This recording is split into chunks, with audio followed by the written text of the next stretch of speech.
Double countdown.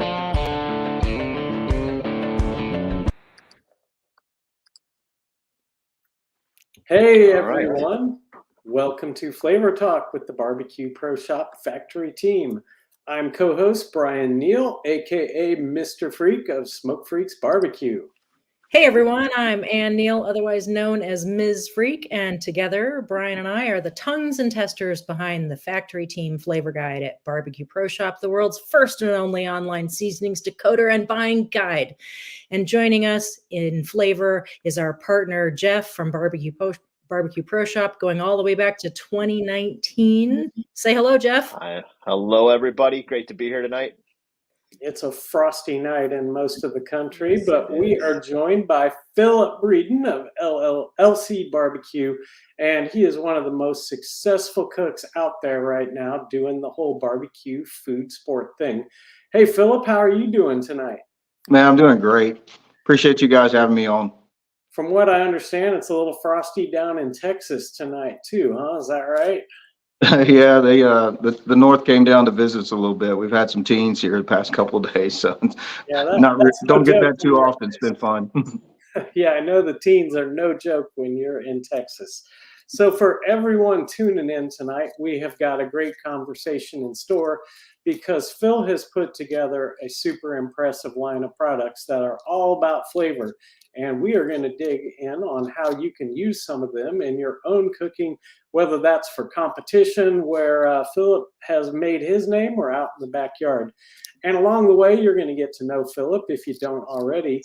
So we are going to get to jumping right into it. We got a whole bunch to talk about here. So Phil, how about we start with the most basic biographical stuff, like where you're from, where you living now, and what's your life look like when you're not doing barbecue stuff?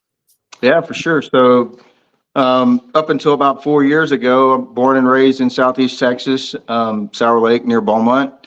And about 4 years ago, we moved out to the Texas Hill Country. We live in Bandera now, and went full-time barbecue through almost 3 years ago now. And yeah, so barbecue's life. Barbecue is life now. So Bandera, I Googled it up on the map, and it looks like it's pretty much the middle of nowhere. Just, what is that? Northwest of San Antonio? Is that about right?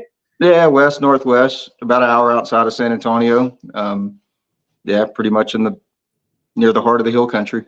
Right on. So what's the view like from your spread up there? You see hills and cattle with big horns, or what? Yeah, pretty much. Yeah, a lot of cedars out this way, mesquite trees, rolling hills, some more aggressive than other areas. But man, it's just beautiful out here. Not too many people comes out this way and doesn't say it's just beautiful. So it's hill country's hard to leave, and it's always great to come back to. Yeah, sure is. I've only got to visit a few times, but I sure do love it there. So let's dig into the barbecue life. It sounds like 3 years now that's been your life. So how about a quick accounting of just what are some of the many things in barbecue you're involved with these past 3 years? Yeah, so obviously we have LC BBQ, which we released our first product back in 2018. So for the past 5 going on 6 years, we've been building our line of products slowly but surely, I would say. So LC BBQ is both a product brand and a competition team or brand, I guess, then, right? Correct. Yeah. So we have LC BBQ, our products, rubs and injections, and then when we compete under LC BBQ and have since 21. You know, we've been competing since 2015. Originally, my competition team name was Lucky Charms. So when we launched our line of products, we didn't want General Mills mooching on us, so we abbreviated LC BBQ is how that was born. So I gotta say, I had always wondered what the LC stands for. It seems like it would have stood for something or other. So LC is Lucky Charms. So I gotta know, what are your Lucky Charms? People were superstitious. You know, we many of us have a Lucky Charm, or many. Do you have any? No, not really. And the name, I didn't pick the name. The name was given to me. You know, the group of buddies when I first started competing, you know, they called me Leprechaun. So man, naturally, somehow Lucky Charms came up and it just stuck really hard. I try not to be superstitious.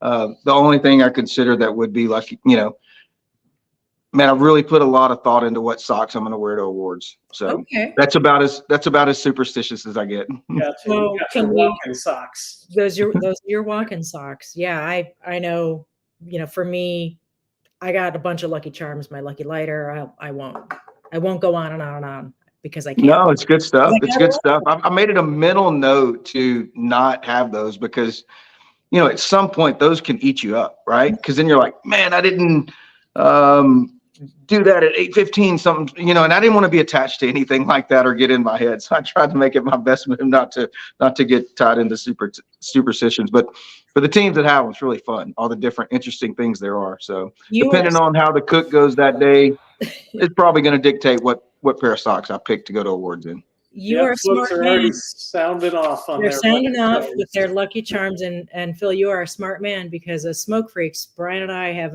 another huge Lucky Charm and a routine and a superstition. 10:40, that's when we wrap ribs. So yeah, it's to the minute, just like you said. So Oh yeah, and if you're visiting with somebody, I mean, like, we'll pick this up in a minute because I got to wrap those ribs at 10:40. 10:42 won't work. won't Well, work. at 10:38, Ann and I have to do our rib wrapping dance first in every competition, so we got to build into time for that. But let's talk about this barbecue stuff. 3 years, it's your full-time gig, so you must be doing a lot out there to support the LC brand and get the word out about the products. What's that look like? What are you doing to make this thing a go? Yeah, so the majority of what I do is cook, competition and a lot. I'll do 50 cook-offs year in and year out, and I travel quite a bit. I like to hit different areas, meet new people. Past couple of years, I've been mostly in Texas, but we'll do the roll and we'll cook out of state 4 or 5 times a year. And back in 21, we cooked in 17 states. It was nice to meet a lot of the people in the KCBS world. That barbecue family's big, and man, it's great no matter where you go. It's just full of terrific, good people that are, man, it's so funny how, you get different characters in different parts of the country, but man, it's all kind of the same and replicated just by different people all over. But yeah, so the main thing I do is a lot of competitions. And since I went full-time at first, when I went full-time barbecue, competitions are on the week and you get prepared during the week. But man, a full week of doing that, I kind of had somewhat, for not very long, a hard time figuring out what to do. It was almost not like I was retired because, I spent 25 years in electrical distribution. So I worked full time and competed every weekend. So I got a lot of time to, just dedicate solely to the barbecue world when I went full time 3 years ago. And man, I've had no problem filling all that time during the week steadily over the past 3 years to where it's getting pretty jammed up to where there's not a whole lot of free time anymore. I hear you. When Mr. Freak and I were hitting the trail hard with 25 KCBS comps a year, which sounds like nothing compared to the rigor of your typical, yearly do. We had full-time jobs doing the whole KCBS thing. Wednesdays, it was the Wednesday shuffle because I'm running around getting kale and running around trying to find chicken, running around trying to find parquet, squeeze tube, half a molecule away from parquet, plastic butter, that kind of thing. I get it.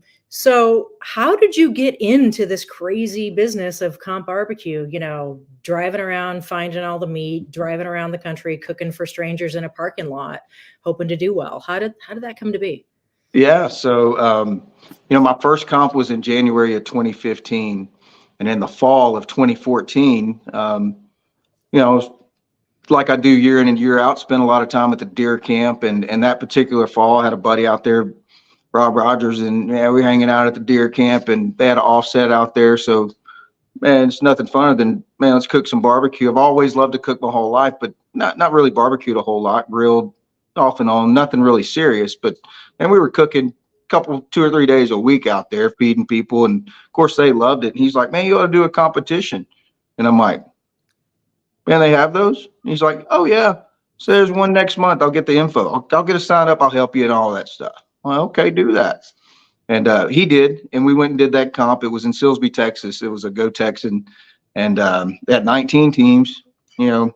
man, I didn't even know. I didn't know anything. Like, here goes the turn-in box. Okay, that's good to know. I mean, I'm starting from ground zero. And anyway, we cooked that comp and got our turn-ins done. They only called the top 3 in each category. And man, they did chicken. We were pretty pumped because it was good chicken. And man, it got down to first, and man, it wasn't us. So yeah, like, but ribs just aren't going to be our jam. So we go into ribs, and man, again, nothing. And I looked over at Carmen, my wife, and I said, "Hey, you want to go fishing next weekend?" I don't know about this barbecue gig. They got down to first place brisket, and it was us. And man, that changed the course of my life.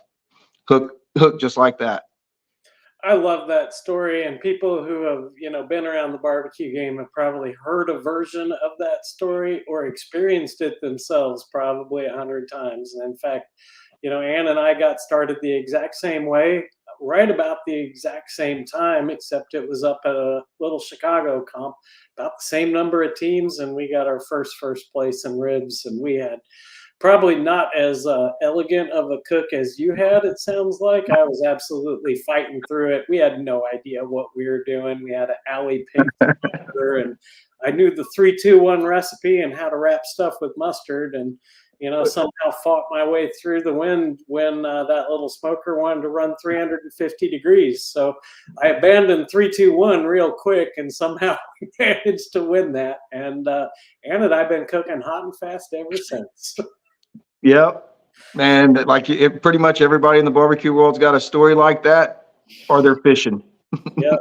So that's for sure. Well, I know that you have had an awful lot of your experience down in Texas where there's some other sanctioning bodies other than what we do. Up north, KCBS is pretty big, and that's how we got started. I think we only crossed paths there once at the American Royal, and I think it was probably 2017, and you kicked our ass, and haven't seen you since. But tell me a little bit about the bodies down there. I know IBCA is big, and you got a team of the year in that one. And lately, I've been seeing you tearing it up in something called the CBA.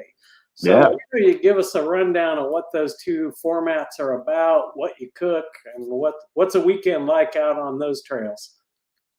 Yeah, so we have quite a few, 4 or 5, maybe more sanctioning bodies, but I guess the 2 primary one, or you could even go 3 or even 4. Yeah, so there's a lot in Texas. But when I started in 2015, IBCA was the largest sanctioned body in Texas, and I did mainly IBCA contests.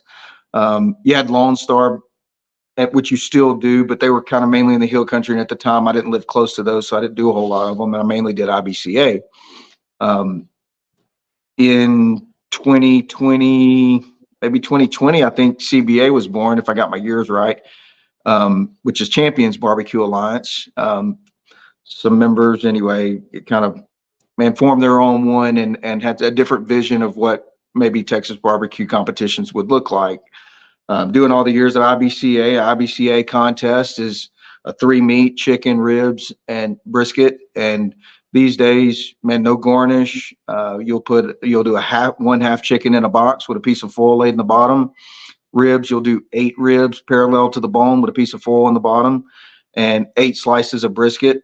No burn ends, no chop. Slices of briskets, cascaded parallel to the hinge with a piece of foil in the bottom, and that's your 3 turn-ins: noon, 1:30, and 3 o'clock, and do awards 4:30 or 5 o'clock, and that's what life looked like for a long time.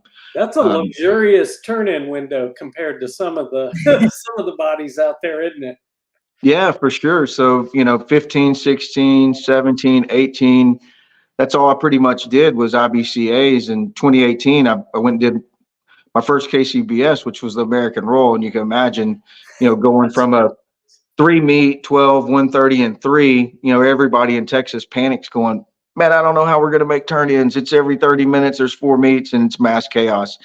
And it kind of is, until it kind of, once you're raised that way, it's a lot easier to go the other direction, But yeah, so back up a few years ago, and it's been 3 years now that CBA's been around, and, they're 4 meat. They're chicken, ribs, pork, and brisket. And on their turn-ins, still no garnish. It's a piece of foil, but on chicken, you can do a half chicken if you like. You can do anything you want other than pulled or chopped chicken meat. So you could do legs, you could do thighs, wings, or half chickens, and however you want to put it in the box. So there's no rules on that. Give it a lot more flexibility. So it kind of the way CBA does is opens everybody from Texas up to a KCBS, more of a KCBS format, to where you got more creativity coming in it. And also the turn-in times are 12, 1, 2, and 3. So they're an hour apart. Still not the 30-minute, but you're a little bit busier doing that. And really, I really love the hour turn-ins because, in KCBS, it's fast and furious. So hold on. And CBA, they're probably a little bit long, but man, it gives me a time to maybe drink a beer or something, or visit with somebody for 5 minutes. KCBS, there's none of that going on. Like we're rolling. I hear you. I swear, speaking of chicken, it's my dream before I retire from this crazy barbecue life to turn in pulled chicken with Alabama white sauce. One of these days, I'm going to do it, and that'll be the end of me. So, Phil, what kind of equipment? You never know. You might be doing it every comp after that. There's one way to find out. There's one way to find out, and I'm going to do it. With my chicken that's cryovac in the freezer, 2019 chicken. I got That's the last time we thighs. trimmed comp chicken. 8 thighs. I'm ready. So, Phil, what equipment are you cooking on in these types of competitions? Yeah, so the first couple comps that I did, this is where my brain was at way back then. A lot of people had drums at the time, and I don't really like to follow the crowd. So, man, I'm sure I saw something on the internet or something popped in my brain, but I'm like, man, I'll have whiskey barrels. Like, I can make a drum smoker out of those. And I did. I made 2 of them. And that's what I cooked on that first contest we talked about was, man, 2 whiskey barrel drums. And man, they were really great. Hit first place brisket at that comp. Next comp, a month later, was an IBCA in Buna, the Redbud Festival, and hit first place at that contest too with that brisket. But, back then, man, I was so new to it and eating it up. I got to the contest on Friday and I'm like, man, I'm going to practice the ribs before tomorrow. So I'm cooking these ribs Friday evening. It's midnight, drinking beer. They're almost done. Oh, these are great, delicious. And I looked down at that drum, and at the time I had it on a little utility trailer, and it's smoking like a lot. I'm like, man, that doesn't really look right. And I kind of moved it a little bit. Man, it done burn a hole in the bottom of that trailer. The whole bottom of the barrel was going on it, and ended up getting some 60-40 off the second base at the Little League park we were at, putting in the bottom just to finish the cook-off at. And so after that gig, I mean, as much as it was hitting on the brisket, but man, I didn't think it didn't feel like a permanent situation. I felt like those drums were going to go up in flames. So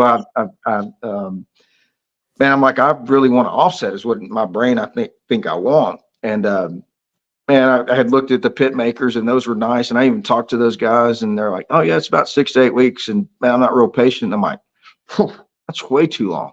I can build one. So I did. And I'm like, I want it fully insulated.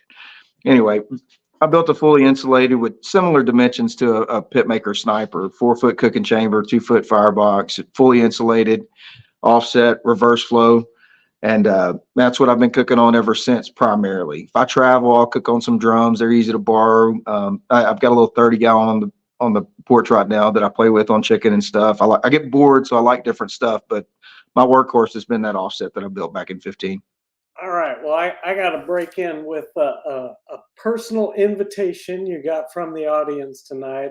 John Klein has invited you to come up to the Death Store Barbecue Contest, and I cannot recommend that thing highly enough. That's up in Wisconsin. You got to get on a ferry to get there, but that is a bucket list comp if you can do it.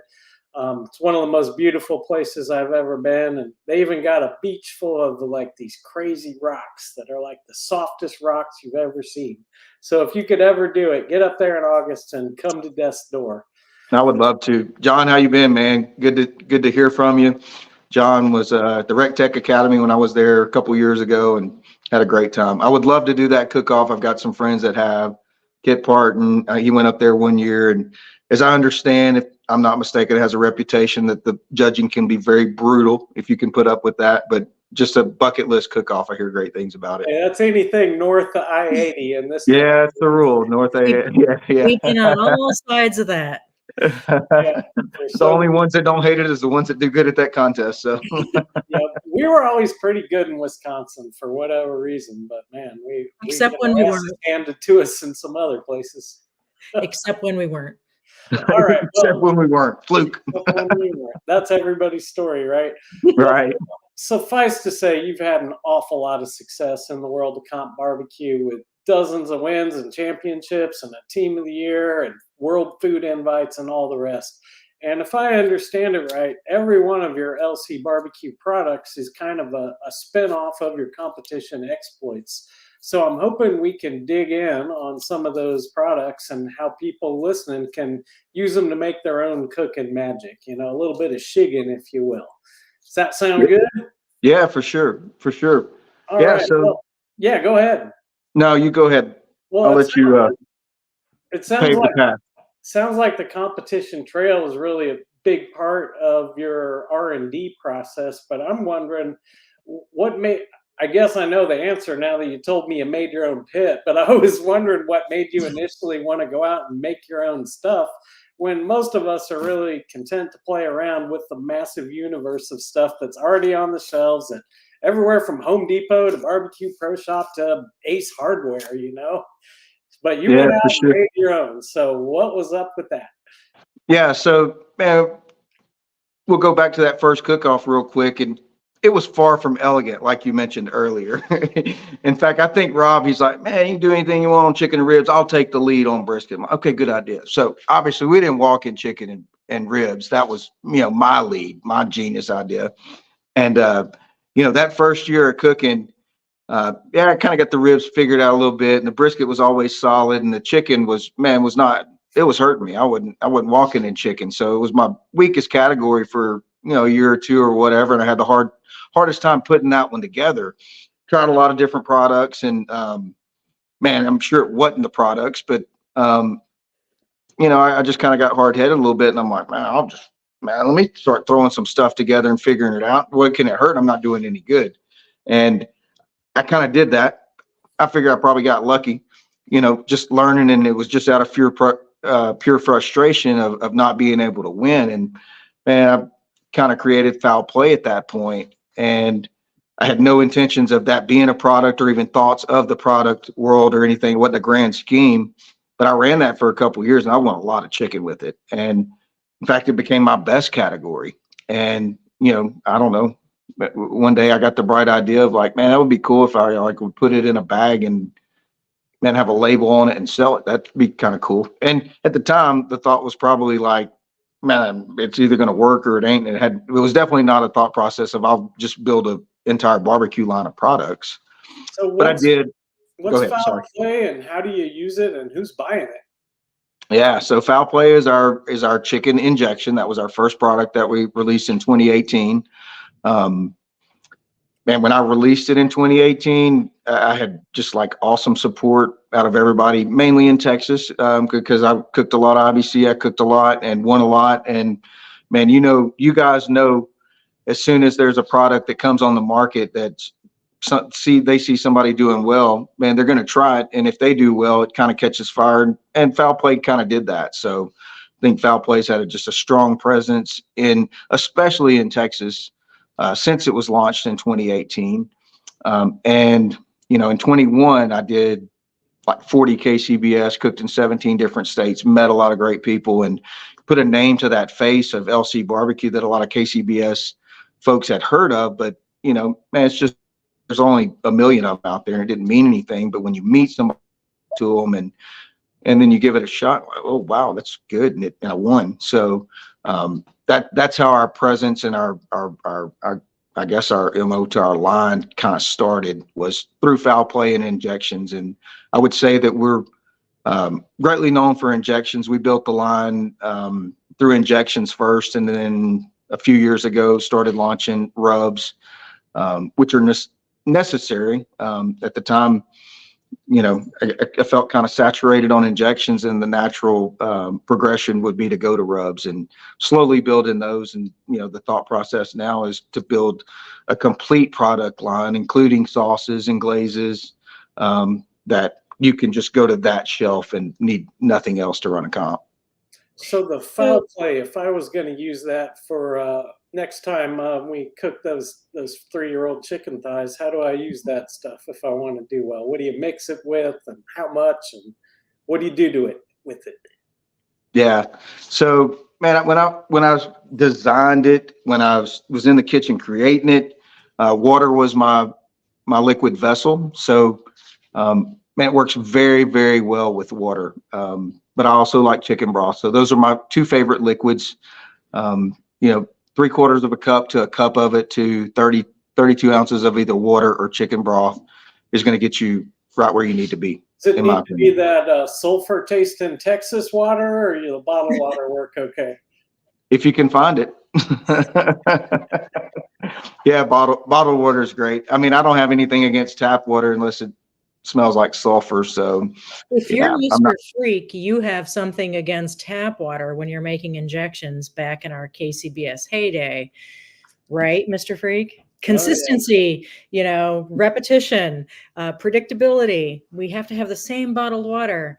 I had gone through all the Wednesday shuffle and used, city of Chicago, water. And Mr. Freak is like, no. So Yeah, your water's better. What's in that stuff?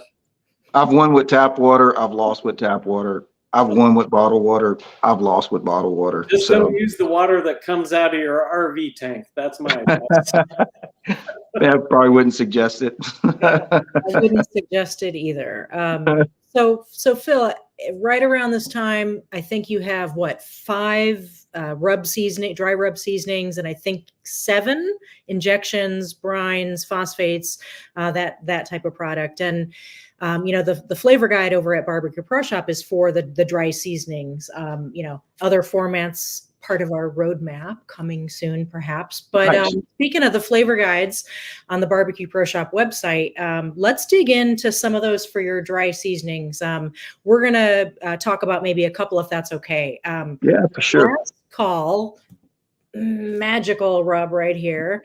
That was my first introduction to your product line when we started doing the flavor guides, and we loved it so much. We put it on our 2022 essential seasonings list. We do this every year. Those are seasonings that stand out among the hundreds that we test for the flavor guide as really, really, really special. I would love for you to tell us what this one's all about. Last call. Yeah, first off, thank you guys. That's incredible to be on that list. Last call is what I call my COVID creation.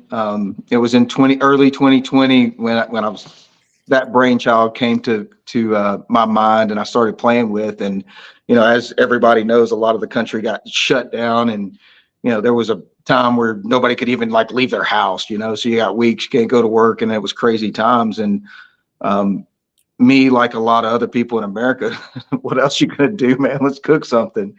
So cooking more at the house than I had in a long time over that time period, just with the crazy, couldn't go anywhere or do anything. There was no comp. So man, that's when Last Call was born. And I wanted something that had a little bit of coarseness to it, a good pepper flavor, but I didn't want any heat to it. And the sugar pepper kind of, to me, man, it just marries really well and offsets to where even when you go heavier and heavier and heavier, you don't build on that heat. So the way the yin yang works on that is just kind of special to me. The way I like to use it, I like to use it on bigger meats, whether that be brisket or if I'm at the house. Really like it on steaks. I use it on my SCA steaks when I cook there. Turkey, great on turkey. So bigger proteins, and it can stand alone, give a lot of pop. We had someone asking about a good turkey smoke profile. You got one you want to throw out in a lightning round real quick? Yeah, I thought they were going to put all that on. We were on Food Network, Barbecue USA, season 2 last year. They filmed in 22 at the Royal, and yeah, they got a lot of footage, and we're boxing turkey, and man, they got the whole thing, and I just kind of figured they'd share it with the world, and I was okay with that. But we ended up hitting 4th, and that was kind of a cool moment. But yeah, my turkey smoke profile, since turkey smoke has been there, which I think started in 18, I think we're up to like 3 or 4 walks at the Royal in turkey smoke. We've done really well in it, and I did really well in turkey smoke when I cooked a lot of KCBS in 21. But yeah, foul play, man, Brian and Hen Drench, I foul play it, and then last call. I gotta say, I'm not kidding when I say I was really into the last call. And if I may, I'd like to just read what I said about the flavor guide. And it's so cool that you were talking about bigger meats and then also, turkey. So on the flavor guide at Barbecue Pro Shop, last call from LC BBQ really dazzled us in our flavor testing. This doesn't happen very often, but one taste and I literally was hooked on these flavors. Sweet, addictive, fire-kissed heat. Wow, just wow. Put this in your cart and don't look back. That's really cool. And for me, when I tasted, the first thing that came to my mind is this will be an amazing rib rub. And I was actually surprised you were talking about everything but ribs. Mm-hmm. But I really, really think it's a winner for that. In my part of country, I wouldn't say it's a hot rub because there's all that sugar to balance it out, but it's definitely got that classic sweet and heat thing going on that I really like in rib rub with a little bit less salt, it seems like, and for me, I don't like a real salty rub when I'm hitting ribs just because it soaks it up so much. Yeah, so my brain, and I didn't mention ribs, but it is a layer in my ribs. I use it as my middle layer, and my brain's going, hey, I want this pepper layer in here, right? So I'll just kind of let the pepper guide me to what I'm seeing the meat do, and I know it's going to give that nice layer. If I'm cooking ribs at the house, hill country style, man, it can stand alone for that, right? Just as a rib rub, but in competition, it's a light layer for me. Yeah, it's got a great color too. That's gonna just do exactly what you want on some ribs. So let's talk rawhide. That's this one for me falls into what Ms. Freak and I call a white AP, which they typically consist of salt, pepper, and magic is what typically in those things. What's that one for, and why'd you make that?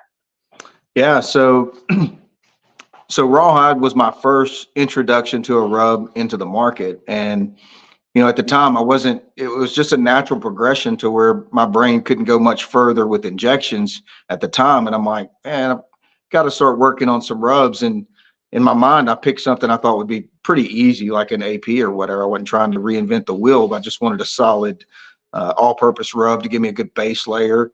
And man, you probably got luckier that it's way better than my brain thought it would be when I was working on it. But you're going to get those classic flavors: salt, pepper, onion, garlic. And to me, there's a lot of them out there, and it's just those same combinations in different percentages or formulas, right, that can just steer those in different directions. But the MSG makes all 4 of those pop in a way, to me, that just, man, it's just an awesome base layer to me. Yeah, y'all know MSG stands for magic, right? That's the magic. For sure. And, that's the pop. Rawhide to me seems maybe a little bit less like a comp rub in that in our kitchen, that shaker is by the stove. I mean, it's an everyday kind of thing. And in our flavor guides, let me go to my notes here. We said awesome on beef, pork, lamb, and everything. And speaking of everything, because pretty much everything that I like, has some salt, in it. So what are some of those other scenarios for rawhide for you? Well, apparently it's really good on pork tenderloin. Forget what year it was, maybe 18 or 19, but we entered it in the Barbecue News, the rub contest that they had. And at the time we had certified last call and rawhide, and we entered all 3 of those in only the pork category. And rawhide took first place that year in that category. I think there was maybe 140 entries or whatnot. So, man, rawhide will surprise you. Like you said, I don't know how many shakers Carmen goes through a month, but man, that's a staple in our kitchen. It's right next to the stove. She's always cooking amazing meals, and it pretty much replaces salt and pepper. You can use it on in lieu of those, just out of a shaker and then season to your likeness. I think it carries well for soups, gumbos, casseroles, you name it. But big part of my competition world too. It's a base on all my meats. I gotta just break in. It's amazing that you said that because Mr. Freak is always asking me, where's the salt? I'm like, salt? We don't have salt. We have salt, but we don't need salt. We got Like salt. just salt?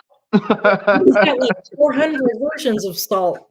Man, we're a blend family. We do blends. One time I got to load my bug assault gun for shooting at the flies, and barbecue rub doesn't work. It clogs I up. keep mine in the cabinet just for that reason. You gotta have Morton salt with the lady on the front. That's the only one that works. That's it. Well, to wrap up our seasonings segment of the discussion, I'd love to talk about Hill Country Blend, which just had its flavor guide drop last week on Barbecue Pro Shop. Jeff, can you pull that one up? So Hill Country tested out for us to that perfect 3-3-3 balance that is typically corresponding with a masterpiece seasonings. There's probably, I think we're north of 300 seasonings that we've tested. 10 or so of them land right in that area. 400. 400, she says. Damn, we eat a lot of salt around here. So yeah, when they test out to that, one of the things I can say is when we're testing them, it's really hard to pin it down because everything is so level. It's like, I think they're sweet, but I can't find it. I think they're salt, but I can't find that. Everything just kind of comes in a perfect harmony. And once we pulled the wrapper off this to see what we were tasting, I was like, it's another one from that LC guy. Surprise, surprise. So, yeah, Hill Country Blend. Tell us the story of Hill Country Blend and how folks like me can use it to win friends and influence judges. Yeah, for sure. So I released Hill Country Blend earlier last year. I think it was in the spring, whatnot. But I created it a couple years before that. But just in my brain, I couldn't find I didn't have any. I couldn't see where that product fit in the comp world or where it fit in actually. And I was developing another rub, and that was kind of my base to it. And I had all those percentages wrote down and everything, and I'm like, man, it's really good, but I'm working on another one that I never really got where I wanted it to go, but I had this portion, and then I would always have some of those containers over in the shop and this and that, and then one day, fast forward a couple years later, I'm like, man, that's just really good. I mean, it's just there's nothing like you said, you don't know where your brain takes you with that. You can't pinpoint things. I'm really big on balance. Think in the comp world, you need a lot of balance. You need to stay away from the too much of anything, the TOOs, I call it, offending judges. If it's too spicy or if it's a jalapeno flavor or cinnamon, you get out of bounds and you'll get dinged, and there goes your comp, right? So, and Hill Country Blend was just super balanced, and I thought, man, that would be a great. I didn't really have, wasn't really meant to be a comp rub solely, and I'm in this comp world, been in it for nine years or so. And at some point, man, I'm probably not going to want to cook comps anymore. And to me, I'm just building the brand recognition in the comp world at the in the toughest scenarios. Obviously, if they'll work at competitions, they'll work at home. But man, this rub in my mind, where I finally found a place for it, was that perfect balanced rub to where, man, I'm cooking for people every now and then. I'll cater or cook for, somebody's company party or this or that. And in the comp world, we layer. So you got a layer here, then another layer, then another layer that sweats in, you flip it over, layer, that sweats in. And man, if you're cooking for 50 people, you don't want rubs to be sweating in and layering this and that, because it take forever. So to me, that rub is just perfect for if I'm cooking, 30 chicken quarters and 20 racks of ribs and 10 briskets. I can use that on all those meats and produce an incredible product. Yeah, I completely agree. And people ask us all the time, and we finally got our Pontius appearance. She likes to stop by for every show, so she just made it. But the 3333, that is a profile in general where Three things I do with those 3-3-3-3s. Number one, that's a good suitcase rub. So if I'm going on vacation, I'm going to stay at an Airbnb for a week. That's really all I need to throw in my suitcase, and I'm going to be able to do pretty much anything with it. Now, out in the competition world, there's two particular ways. One, if I'm trying to build a new profile, I know that that's a great place to start because it's already awesome on its own. And then what do I want to put under that? And what do I want to put over that to kind of develop my own little thing that I'm trying to pull off?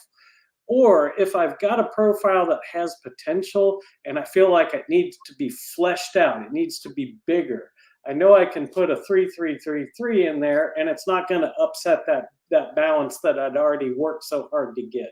So there you have it, a couple flavor guide tips of what to do with those things that Ms. Freak and I spend so much time making. And there you have it. 3 amazing seasonings from LC BBQ you definitely should put in your arsenal. Mr. Freak, take it away. Well, and for good measure, I don't want to forget, there's also the Sweet Leaning Honey Hole. That's a good one to check out. And LC BBQ certified. Those are 2 really killer rubs for pork and chicken, I know for sure, and probably a whole lot more.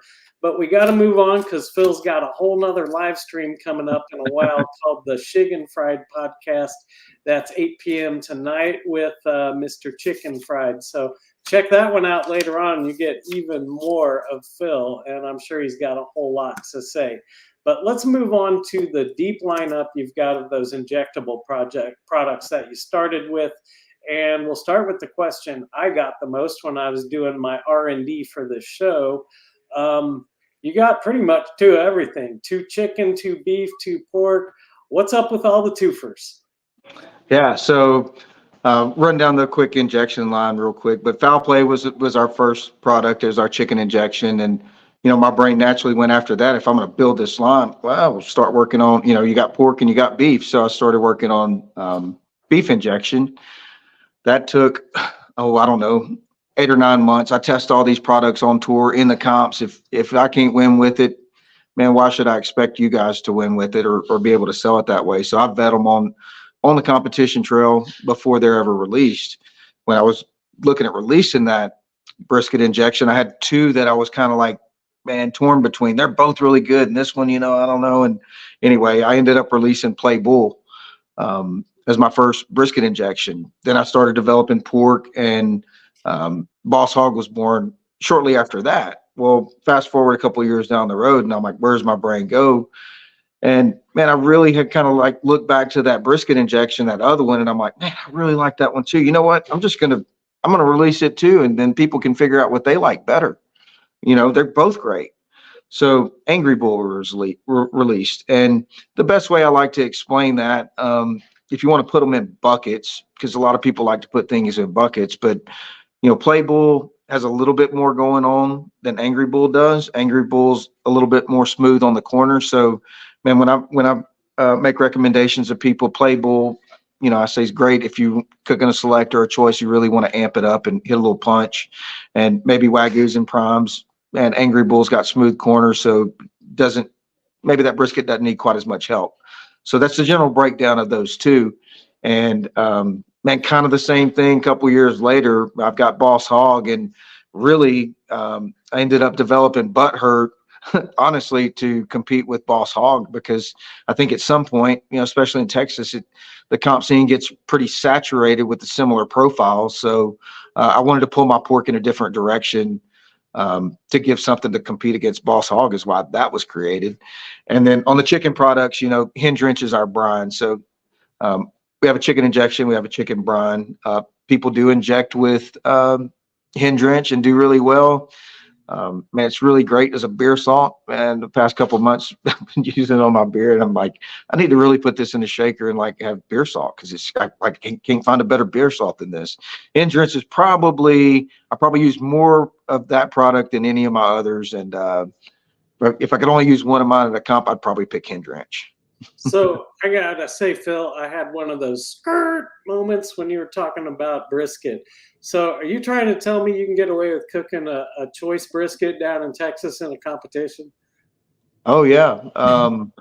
Let's hear Man, a little bit about that, because I guarantee nobody up here has heard about that. We're all sending money to Australia and getting briskets from over there for some damn reason. Man, Kip Polk does it every weekend. I don't know if y'all know the legend Kip Polk, Texas cook, good friend of mine, but man, he squeaks when he walks. He's tight, man. He's not going to spend over $45 for a brisket. So, he'll go to San Antonio and he's at the HEB. I'm like, man, they got any brisket? Oh, they got some snakes. Well, do they? Yeah, there's 3 up. Man, will you buy them all? Pay you back? Oh man, that's a lot of money. I'm like, man, I don't care, buy them for me. And he's like, I found me a nice choice, 42 bucker, and he cooks with them every weekend and does really well. All right, I just had another skirt moment. So y'all, you can walk into the grocery store and buy a Snake River Farms brisket. We don't have that up here either. Wow. That's pretty awesome. But so you ever cook any choice briskets or some of those lower end grades? Yeah, in comps, man, not many. In general, because I'm wondering, how do you approach it different if you got a really nice prime or better versus, a not so nice? What do you do different to get a killer result? Because I know not everybody in Texas got a Wagyu every time.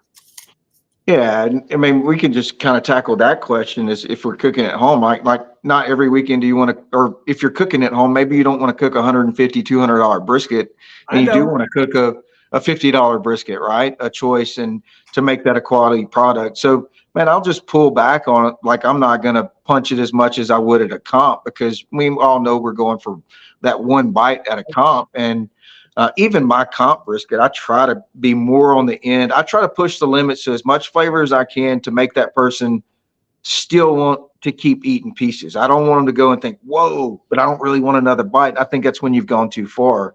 So I just kind of try to keep all my food pushed to the limits of, man, I still want to go back and eat that. It's not over the top to where I could only take one bite and I really don't want to take more.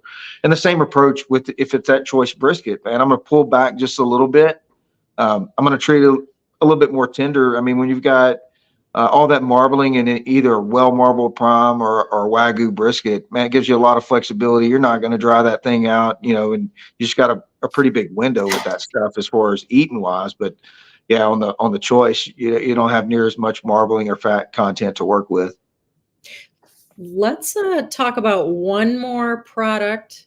Dan Dickey from 922 Barbecue, our OG17 friend out in Wisconsin. Don't sleep on the Rainmaker. So yeah, speaking of Rainmaker, your white phosphate product, I gotta say, even when Mr. Freak and I were hitting it hard in KCBS, we barely could use a whole bag of white phosphates in our comps. So, tell us about how you're using that in a whole season of our 25 or whatever comp. So tell us about that.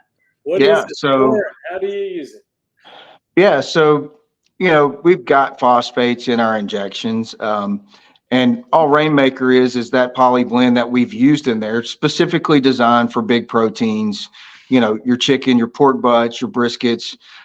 Man, phosphates, we could spend hours and hours going over phosphates in a scientific term, but to simplify it to where we understand it, tons of different uses for phosphates, typically used in food preservation or in seafood. They do it in vegetables, and these are designed for big proteins and to attach to those meat molecules and retain that moisture.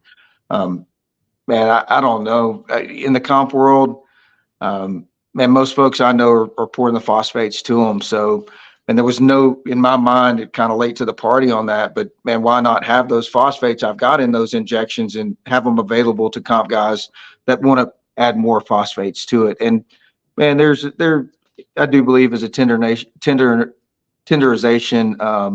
process that goes through to achieve a better tenderness as well as a super moisture retention. Well, Phil, I really appreciate the rundown. Phosphates is something we didn't really know we were using when we first got started, because they were just in the injections we were using. Back then, when we first got started, there wasn't as many as there were now, but there was this thing called Fab.